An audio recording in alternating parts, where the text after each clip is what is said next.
You think you're anxiously attached? You might be, but you might also be a fearful avoidant. So many times clients come to me thinking that they're an anxious attacher. Come to find out, it's pretty clear they're actually a fearful avoidant. What are the differences? First difference, childhood. Anxious attachers generally had a more stable childhood environment. For example, a nuclear family, but inconsistent love. Sometimes their emotional needs are met, sometimes they're not. Often have a parent that's on the narcissistic side, but not a physically or violently abusive person. Their emotional needs are not always met, and they learn to go into performance mode, to earn love, to prove their worth, because their core wound is that they're not enough. And their biggest fear is abandonment. That love equals abandonment, and you got to constantly earn and be good enough to have someone choose you and love you. Fearful avoidance, on the other hand, they had inconsistent love combined with neglect and often chaos, abuse, lower T or capital T trauma. And what they learned is that anybody that you rely on for your emotional needs is going to betray you. It's going to hurt you. Love equals pain.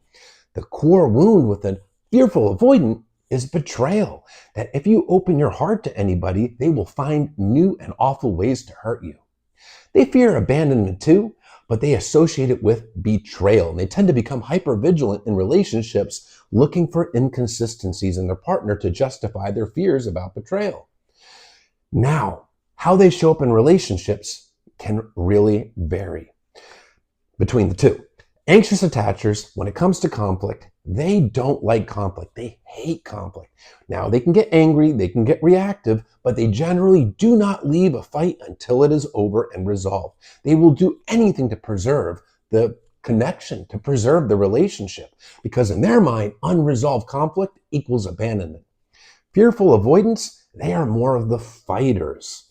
They can be very emotionally reactive and dysregulated, but they can walk away from a conflict, shut down, deactivate, and push their partner away, leaving the conflict unresolved. And that's because they've gone into that avoidant side, which the anxious attacher doesn't have. The anxious attacher does not want to leave that conflict unresolved. The fearful avoidant, well, they can resolve it, but they can also shut down and absolutely leave it unresolved. The fearful avoidant is much more hypervigilant. The anxious attacher is more in performance mode, trying to earn the love from their partner, whereas the fearful avoidant tends to start much more frequent arguments and conflicts and little micro ways to push their partner away, because to them, intimacy is unsafe. For the anxious attacher, intimacy is safe.